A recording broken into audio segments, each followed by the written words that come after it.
Bonjour, je reviens aujourd'hui pour un nouvel épisode de podcast.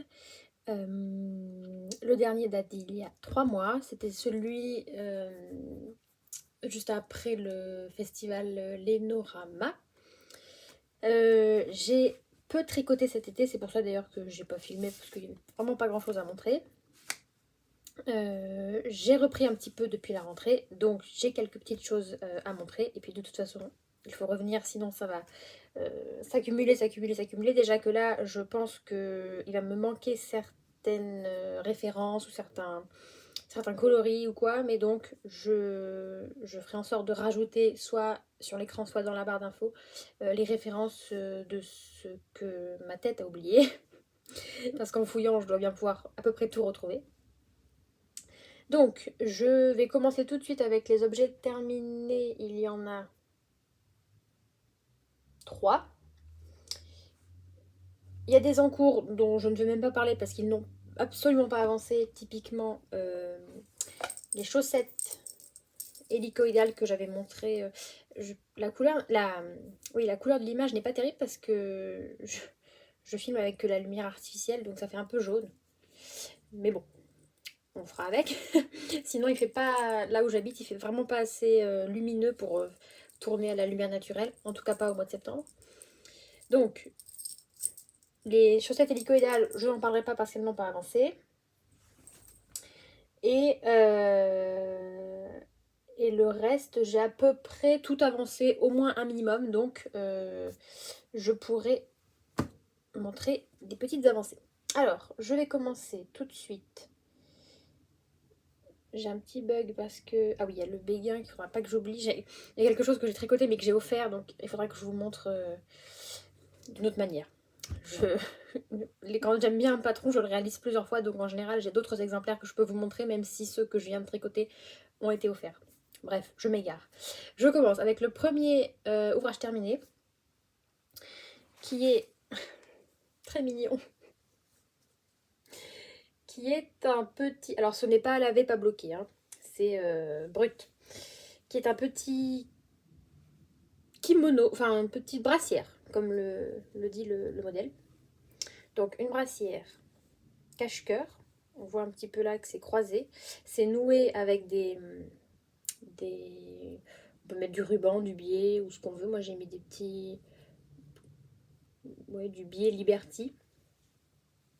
Bleu, vert, jaune.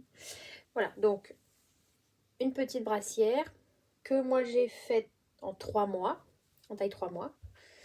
Donc pareil, ça rend très jaune là, mais en réalité c'est vraiment... Peut-être que là c'est un peu mieux. C'est vraiment écru quoi, c'est écru clair. C'est vraiment... c'est pas du tout jaune comme ça rend là. Et j'ai fait avec les petits chaussons. Attendez. Ils sont un petit peu durs à attraper. Voilà. Tac. C'est pas bien simple à montrer, mais c'est des petits chaussons croisés comme ça. Voilà, je sais pas dans quel sens ça se met, mais... Hop, et ça... Hop, donc c'est raglant. Comme vous pouvez voir, c'est raglant. Donc, des augmentations de chaque côté. Je vais le défaire pour montrer l'intérieur. Des augmentations de chaque côté pour créer ce système de cache-cœur. Hop. Une petite tresse tout le long qui fait une finition, je trouve, très jolie. Voilà, une tresse qui est vraiment tout le long des deux côtés. Hop. Voilà, et donc on va dire des boutonnières, même si c'est pas pour des boutons, mais donc une là, et sur l'autre pan, donc c'est 2 et 2 pour faire passer un ruban. Hop, donc j'ai dit pas bloqué, pas lavé, encore un fil qui dépasse. Mais ça vient tout juste d'être terminé. Qu'est-ce que je peux dire? Donc, le modèle. Il s'agit du kimono. Je Je pense que ça va être inversé, mais je sais pas si ça va être inversé, je maîtrise pas bien ces trucs là, mais Lily Kimono, donc brassière et chaussons de Lily Come To. Voilà, donc j'ai dit réaliser en taille 3 mois, c'est très bien expliqué, c'est pas compliqué. Je réfléchis, mais non, c'est vraiment pas compliqué. Il n'y a qu'à suivre. Lily Come To, j'avais déjà réalisé un modèle. Chez Lily Come To, j'avais déjà réalisé un béguin qui est celui-là, qui s'appelle le béguin de printemps, il me semble. Avec donc un point de semis, une bordure en dents de chat et des i-cords. Voilà, très très mignon. Moi j'adore ce modèle. Tac, hop, tout mignon. J'en profite, du coup je fais une petite parenthèse, c'est un peu décousu, mais je vais inclure ici des photos donc du fameux objet que j'ai offert. C'est j'ai fait le même modèle de béguin dans un fil, en tout cas leur mérino en DK. Mérino 120. 50 grammes, 120 mètres, oui c'est ça. Hop, donc Mérino 120 chez Lang, 100% laine vierge, 50 grammes, 120 mètres, coloris 34 0002. Hyper agréable à travailler, donc j'ai fait un autre béguin que je vais mettre en photo ici. Je reviens à mon modèle ici de Lily Come To qui est le Lily Kimono. Je disais très bien expliqué, très facile à suivre, toujours très bien fini. Les finitions sont impeccables, rien à dire. Et donc j'ai fait ça dans une laine de chez Laine d'Arzé, voilà, qui vient donc d'Isère. 100% mérino français, laine lavée et filée en France, en Haute-Loire et Hautes-Alpes, teinte à la main. 100 grammes, 250 mètres, et c'est leur non-teint, leur coloris non-teint. Alors, c'est une laine qui, à n'en pas douter, est extrêmement chaude. Là, j'ai aucun doute que pour une brassière comme ça, c'est hyper adapté en termes de chaleur, c'est top. À travailler, c'est pas forcément hyper agréable parce que c'est vraiment une laine que je pourrais appeler brute. Je pense pas que je peux me permettre de dire rustique parce que je pense que les laines rustiques c'est quand même vachement plus piquant que ça. Là c'est pas tellement que c'est piquant, c'est pas doux, hein. C'est pas spécialement doux, mais c'est pas piquant. C'est en fait que bon, on le verra pas forcément là, mais si vous voyez, on voit un peu là, j'ai passé mon temps à enlever au fur et à mesure du tricot des petits morceaux de paille, de paille, de bois, des petits, peut-être presque parfois des mini brindilles aussi. Alors bon, pas cette taille, j'exagère, mais c'est un fil qui quand même est assez brut. Donc, vous voyez, je sais pas si... Non, on voit pas. Bon, déjà, on voit que c'est pas forcément régulier parce que le fil lui-même n'est pas régulier en épaisseur. En fait, c'est vraiment... on voit que c'est un fil qui est naturel et qui n'est pas du tout industriel. Donc voilà, assez irrégulier en taille et incrusté, là on voit un petit peu, incrusté de plein de petits morceaux de bois. En fait, on dirait du lin. On dirait comme les petits morceaux de lin qu'on peut retrouver dans les pelotes de lin. Sauf que là, il n'y a pas de lin. Donc ça fait vraiment un peu ouais, brindille. Enfin bon. Donc moi, au fur et à mesure du tricot, j'en ai enlevé pas mal. Parfois, je laissais parce que c'était vraiment pris dans la fibre et c'était limite, il fallait un peu défaire le brin pour récupérer le bout de paille. Bon, des fois, j'ai laissé. Hein. Mais voilà, je pense que... Bon, déjà, je pense qu'après blocage, ça va s'adoucir. Certains petits morceaux de paille vont peut-être partir. Et après, au porté, voilà, ça va sûrement s'améliorer. Mais bon, effectivement, ça va que c'est un gilet qui ne sera pas porté à même la peau. Hein, il faudra apporter un body ou quelque chose en dessous. Ou un pyjama. Parce que ça, à même la peau... Encore une fois, ça pique pas. Hein, c'est pas du tout... c'est pas rêche, ça pique pas, mais c'est pas spécialement doux. Et en plus, il y a ces petits, comme je disais, ces petits copeaux. Je pense que c'est pas très agréable à porter à même la peau. Voilà. Mais il n'empêche, ça rend un ouvrage du coup qui est assez rustique, Moi j'ai flashé sur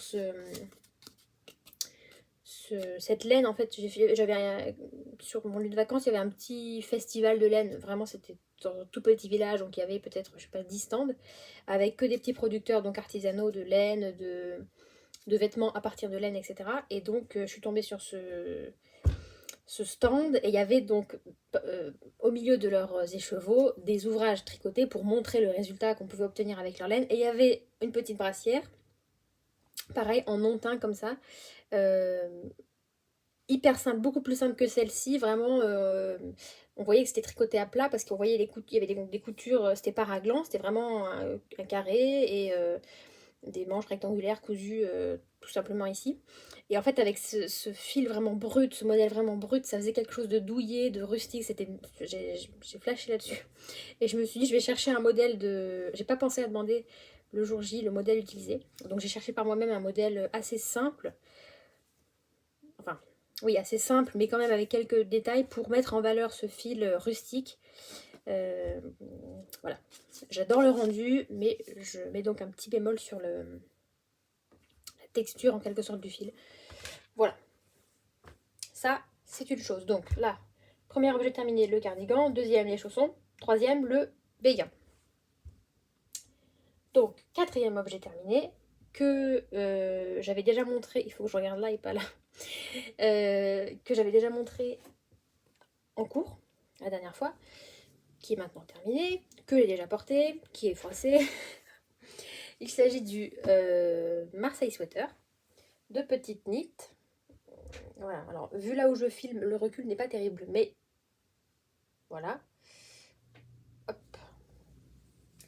Manche longue, côte au bas des manches, côte au bas du corps. Voilà. Col double. Voilà. Col double. Je suis hyper fière de mon relevé, de mon relevage de mailles, là et là. Je trouve que vraiment ça rend très propre. J'avais un peu peur parce que moi je trouve que ce genre de détails qui sont vraiment proches du visage, ça doit être impeccable parce que autrement ça va se remarquer. Donc voilà, là j'avais un peu peur et je suis assez contente. Donc voilà. Je suis un peu moins contente de cette partie-là. Alors, c'est au niveau des épaules. Là et là. En fait, la construction de ce pull, je l'ai fait il y a longtemps, mais on fait en fait un montage provisoire, et on commence soit par le dos, soit par le devant, je ne sais plus, et ensuite on vient récupérer les mailles et tricoter de l'autre côté, avec des rangs raccourcis, voilà. Et en fait, toute cette zone donc du montage provisoire, ça se voit énormément après, une fois fini. J'ai vu sur Ravelry, sur d'autres photos, effectivement, qu'on voit sur quasiment tout le monde des petits trous, en fait, ouais, des trous, que moi je suis venue coudre par la suite, par derrière, pour resserrer un peu ces mailles. En fait, c'est pas des trous, c'est des mailles un peu distendues, pour que ça se voit moins, mais ça se voit toujours, hein, concrètement. L'autre jour, on m'a même fait la remarque, on m'a dit qu'est-ce que tu as sur l'épaule. Bon, voilà, donc pas terrible. Je sais pas si on se rendra bien compte à l'image, mais on voit quand même que c'est pas très régulier. Et c'est pas, enfin j'ai envie de dire c'est pas de ma faute, mais c'est la construction du modèle qui veut ça. Voilà, bon, c'est pas très grave, mais il y a cette irrégularité qui est quand même pas terrible. Au-delà de ça, je suis très contente de ce pull. Avec les rayures, je trouve que c'est quand même vachement sympa. Bon, la couleur, pareil, encore une fois avec la lumière, c'est vraiment kaki, hein, c'est pas vert sapin, enfin, ouais, à peu près. Et c'est pas jaune, c'est cru. Mais voilà. J'en suis bien contente. J'avoue que c'était un peu long à finir. Même si c'est des grosses aiguilles, c'est vrai que tout ce qui est mer de Jersey, comme beaucoup, hein, mais voilà, c'est pas très passionnant, donc parfois ça finit par me gonfler un peu. Donc je suis contente de l'avoir terminé, de pouvoir le porter. Je vais mettre, je suis pas sûre que j'ai là sous la main, comme j'ai dit, j'ai pas trop préparé parce que sinon j'aurais jamais filmé. J'ai pas sous la main les coloris.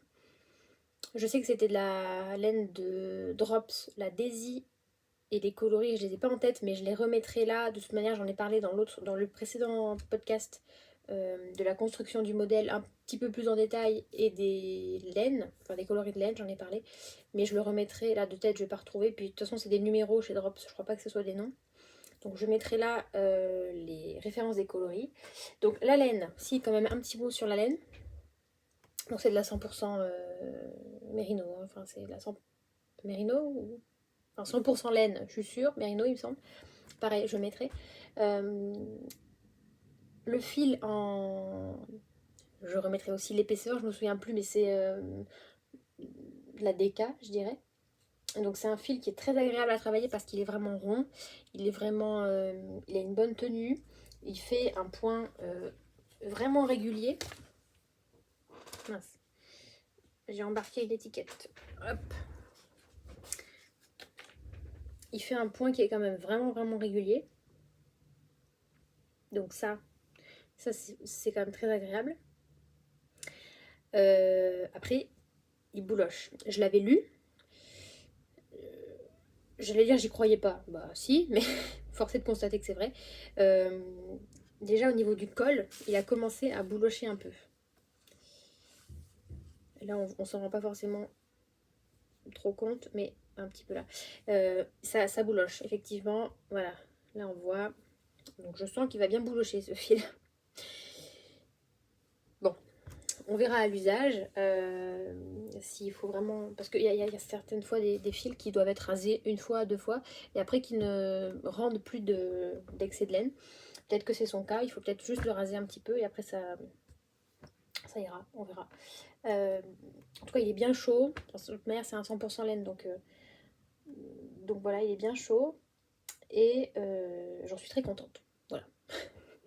Je suis désolée, j'ai plus tout en tête exactement concernant ce modèle, parce que j'ai donc fait je l'ai terminé avant l'été, enfin en début d'été. Mais voilà, si vous voulez plus d'informations, je sais que j'avais beaucoup plus détaillé dans le précédent podcast.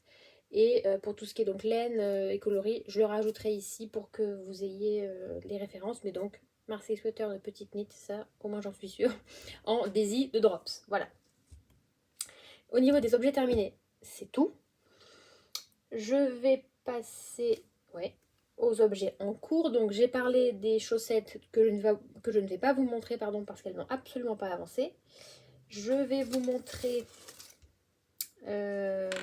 le Lily Tank Top de Elong avec Anna, que je vous avais montré aussi la dernière fois, un tout petit peu démarré. J'avais pour ambition de le finir cet été pour le porter, puisque donc c'est un débardeur. Je remettrai ici la photo du modèle. Ben, je ne l'ai absolument pas terminé. Je l'ai avancé quand même depuis la dernière fois. Il est donc en boule depuis 3 mois, donc il est très froissé. Il a avancé, mais je le porterai clairement plus cette année, hein, vu que là on a attaqué les manches longues et les pulls.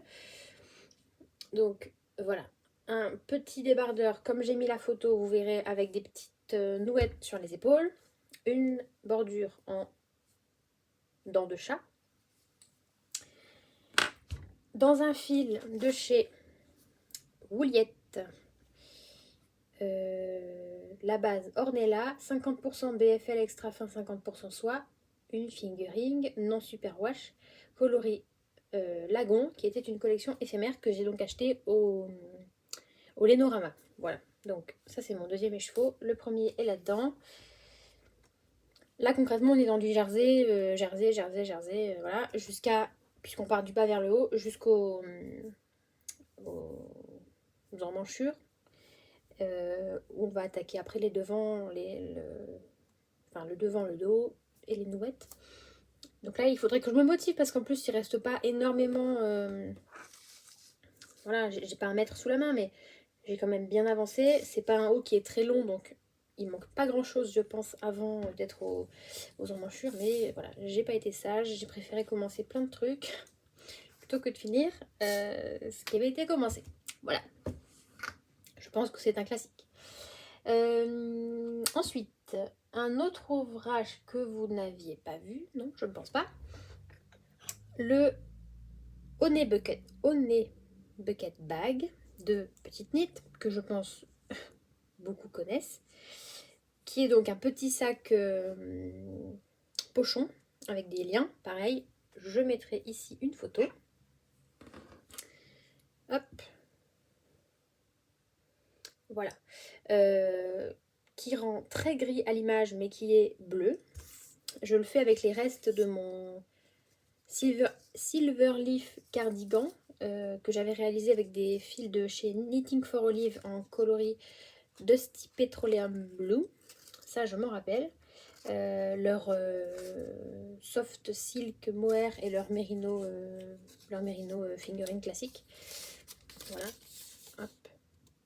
Là, c'est l'étiquette du mohair. Et j'ai plus l'étiquette du mérino, mais c'est leur mérino dans la même couleur. Donc, il est vraiment plus bleu quand même que gris. Voilà. Donc, c'est un petit sac qui se commence par le dessous. Hop. Une couronne d'augmentation. Et ensuite, un point nid d'abeille. Donc, que l'on peut réaliser dans le patron. Je crois qu'il y a 2 méthodes pour le faire. Moi, j'ai lu beaucoup de commentaires de projets sur Ravelry qui indiquaient une vidéo YouTube à suivre pour faire le point nid d'abeille de façon beaucoup plus simple apparemment que le patron. Effectivement, moi j'ai lu le patron, j'ai pas compris. Bon, là je vois une erreur, tiens. Erreur en live. Bon, c'est pas très grave. Je vais mettre un marqueur pour essayer de m'en souvenir. Qu'est-ce que je disais? Oui, j'ai lu le patron et la manière de faire, j'ai pas compris. J'ai regardé le... J'ai pas de marqueur sous la main. J'ai regardé la vidéo et ça m'a paru tout de suite beaucoup plus clair. Bon, c'est pas grave. Et j'ai suivi la vidéo. Je mettrai la vidéo dans la description qui explique comment faire le point nid d'abeille de manière vraiment très simple. Et c'est vrai que quand l'effet est quand même assez... j'allais dire waouh, l'effet fait assez travailler. On se dit que c'est vachement compliqué. Et en fait, une fois qu'on a compris le truc, c'est très facile. C'est une répétition de 2 rangs en fait. Enfin, de 4 rangs pour être exact. Mais voilà, il y a quelque chose à faire sur un rang et son pendant sur le rang suivant. Ensuite, on fait le sens contraire sur les 2 suivants. Donc voilà, on répète 4 rangs comme ça. C'est vraiment simple. Enfin, en tout cas, une fois qu'on a compris le truc, c'est très accessible. On a obligatoirement, ça je l'avais lu, une démarcation sur le début de rang. Voilà, mais bon, ça fait une ligne qui personnellement ne me dérange absolument pas. Et puis ensuite on continue, tac tac tac, jusqu'à une certaine hauteur, on crée une coulisse, le haut, des cordons, clac, et puis voilà. Donc moi je crois pas que j'avais le bon échantillon. Je sais que le début de la couronne là, je l'ai faite, je pense, 3 ou 4 fois dans 3 ou 4 tailles d'aiguilles différentes. Une fois en magic loop, une fois en mini circulaire, une fois avec des doubles pointes. Enfin, c'était la cata. Et je crois qu'au final, ce avec quoi j'ai le mieux réussi à travailler, c'était les doubles pointes. Parce que vraiment, quand on part de là, il y a vraiment très peu de mailles. Et après, on augmente petit à petit, mais là, on part de vraiment, je sais plus, peut-être 8 mailles. Et c'était pas simple, hein. Donc voilà, je vous recommande d'essayer plusieurs techniques pour voir ce qui vous convient. Et au final, je crois que du coup, avec ce que j'avais pris comme aiguille, au final, c'était pas la taille recommandée par le patron. Après, c'est pas un vêtement, donc moi, la taille qu'il fait, au final, je m'en fiche. Je sais qu'il est plus large que ce qu'il est censé être, je crois. Et voilà, pour la hauteur, je vais faire un petit peu au feeling. Bon, le but, c'est quand même de passer un maximum donc, de mes fils de reste. Mais là, j'ai encore un peu de marge, hein, parce que... Hop. Voilà, il n'est pas très haut, hein. Il faudra qu'il soit quand même au moins jusque là, je pense, pour en faire soit un sac à projet, soit un sac à sous-vêtements en voyage. Je verrai. Voilà, donc ça, c'est le Honey Bucket Bag de Petite Knit en Knitting for Olive. Je continue. J'ai attaqué récemment un bandeau. Comment est-ce qu'on appelle ça? Un headband. Un bandeau pour les oreilles. Je mettrai la photo ici. Le bandeau Frida de Atelier Émilie. Je crois qu'elle s'appelle Émilie Louis. Voilà. Donc un bandeau que je réalise avec les restes de mon Marseille Sweater. Donc la Daisy en coloris donc écru. Donc ce bandeau, il se tricote en jersey double. J'allais dire c'est un modèle gratuit. Non, c'est pas un modèle gratuit. Non, c'est pas un modèle gratuit. Mais c'est un modèle très... Enfin, à vérifier. J'ai un doute, parce que le modèle est vraiment très... Enfin, le patron est très court en soi. C'est vraiment une bande de jersey double qui va faire donc toute la taille de la tête moins X centimètres. Je vous renvoie au patron. Et après, c'est juste un système de couture particulier pour réaliser un espèce de nœud donc au-dessus de la tête. Et c'est ça qui donne tout le caractère à ce bandeau. Mais au-delà de ça, c'est très simple. Le patron, il tient en vraiment quelques lignes. Voilà, donc là, c'est un tout petit début qui ne demande qu'à progresser. Je vais aller chercher le modèle que j'avais réalisé pour moi. Ça, c'est pour une amie. Que donc je réalise directement ici en DK, c'est ce que je vous disais, la Daisy de Drops. Mais le modèle est prévu pour être réalisé avec une association Mohair et Soie, et Merino, comme voilà, comme ça. Et c'est ce que j'avais réalisé pour le mien de bandeau. Donc, je suis allée chercher mon exemplaire de bandeau à moi, que j'ai déjà réalisé en 2023. J'ai retrouvé dans mon petit carnet la trace de ce bandeau. Donc, bandeau Frida Atelier Émilie, que j'avais réalisé en aiguille 4. Et comme je vous disais, en 2 fils. Donc, un fil de chez... C'est fil d'art, voilà, le fil caresse douceur idéale layette, 51% d'acrylique, 49% de polyamide, coloris givre numéro 114. Et donc ça c'était un fil industriel, synthétique, voilà, et avec un magnifique fil de mohair et soie du Mohair des Femmes de France, 80% mohair de chevreau, 20% soie. C'est avec ça que j'avais réalisé ma Cumulus blouse. Donc coloris Diva Inox. Je peux vous montrer les 2 étiquettes. Voilà, j'espère que ce ne sera pas inversé. Hop. Et donc j'avais pris ces 2 fils ensemble pour faire ce bandeau là en aiguille 4. Et là je fais donc le bandeau en aiguille 4 aussi, mais avec un fil de DK. Voilà, donc le rendu est beaucoup moins dufteux on va dire que celui-là, puisqu'il n'y a pas de mohair et soie. Mais il sera quand même bien couvrant parce que comme c'est du jersey double, en plus avec un fil DK, ça fait quand même une certaine épaisseur au niveau des oreilles, donc j'ai pas de doute que ça va être quand même bien chaud. Voilà. Tac. Et on va terminer avec le gros chantier du moment que j'ai attaqué il n'y a pas très longtemps, mais qui me plaît beaucoup, donc sur lequel j'avance beaucoup au détriment du reste. Comme par exemple le petit débardeur, voilà. Mais bon, de toute façon, il n'est plus de saison, donc je me consacre à des projets de saison. Et donc, le chantier du moment, je voulais apporter le patron, mais c'est pas grave. Je connais son nom.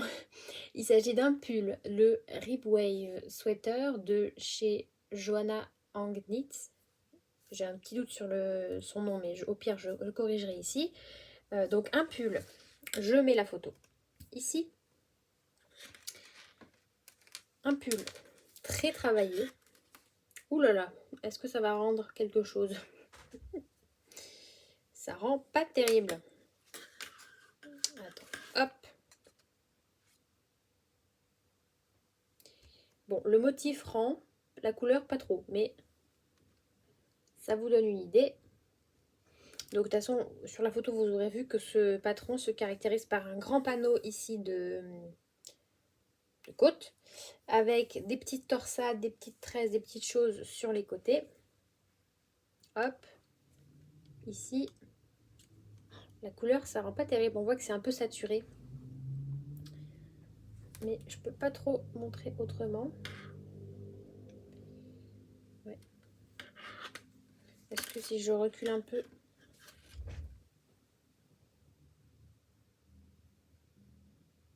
Bon, vous avez l'idée. Donc le devant est comme ça et le derrière, il est simplement avec ces deux bandes. Voilà, là on voit un petit peu mieux. Ces deux bandes de texture, donc torsade et petites tresses. Hein. Une de chaque côté, une là, hop, voilà. Donc de manière verticale, alors que devant, on le voit ici à l'envers, c'est un panneau triangulaire. Donc, je réalise ce pull en taille M, en aiguille 4, avec des fils. Là, j'ai préparé des fils. Alors, de chez... Donc, pour le mérino, c'est le mérino de chez Lang. Voilà. Le mérino 200. Ah, voilà, j'avais confondu avec l'autre. Le mérino 120 qui était le mérino épais et cru avec lequel j'ai fait le béguin. Ça, c'est le mérino 200 qui est donc 100% laine vierge aussi. 50 grammes, 203 mètres. Donc là, on est vraiment sur leur fingering. Oui, ça fait 406 mètres au 100 grammes, c'est ça. Coloris 71 03 32. Et avec, j'ai associé un mohair et soie de chez Fil d'Art, 70% mohair, 30% de soie, 25 grammes, 195 mètres, coloris Deep Blue, numéro 101. Voilà, donc je travaille ces deux fils ensemble qui sont un petit peu plus proches dans la réalité qu'à l'écran quand même, et qui rendent donc ce mélange. Là, on voit un petit peu mieux. C'est un bleu, comment est-ce qu'on appelle? Un bleu clin ou un bleu roi, l'un des deux, je crois, que je trouve magnifique. Plus j'avance, plus j'ai un doute sur la taille. Parce qu'en fait, donc j'ai dit je le réalise en M, avec les aiguilles recommandées par le patron. En fait, j'ai fait un échantillon, ce que je ne fais jamais, mais là, vu l'ampleur du projet quand même, parce que, bon, je vais en reparler après, mais c'est pas simple. Je voulais pas me rater, donc j'ai fait un échantillon. J'étais pas du tout dans l'échantillon. Je crois que j'ai essayé de changer de taille d'aiguille, mais le rendu était trop déjaugé. Et donc j'ai surtaillé, c'est-à-dire qu'avec mes mensurations et les ans recommandées, j'aurais dû faire, je crois, la taille S, voire même la taille XS, parce qu'il a une aisance positive dans le patron. Et donc moi, comme j'avais un échantillon trop petit, j'ai pris la taille M. Voilà, je l'ai surtaillé. Et quand l'objet sera terminé, j'ai pris des notes, donc je pourrais vous dire exactement le nombre de mailles que j'avais au 10 cm et le nombre de rangs, mais je sais que j'étais pas du tout dans l'échantillon et je l'ai remesuré là et effectivement je suis pas du tout dedans. C'est pour ça que je l'ai surtaillé. Mais c'est vrai que en le regardant comme ça, parfois j'ai un peu peur. Je me dis qu'il me paraît quand même vachement petit. Après voilà, je sais qu'il est déjà pas bloqué sur un câble un peu ratatiné, qu'il y a de la dentelle qui va s'étendre. Bon, c'est pas minuscule, hein, vous voyez, mais on va dire qu'il n'aura pas, je pense, l'aisance positive recommandée par le patron. Bon. Par contre, autant vous dire que je ne vais pas recommencer. Hein. Déjà, j'ai testé, on passe la tête, parce qu'effectivement, le montage recommandé est très très élastique. Donc ça, c'est très agréable, on passe la tête sans avoir à forcer. Il monte quand même très près du cou. Mais on passe la tête. Voilà, donc au pire, il sera un peu près du corps, mais c'est pas grave.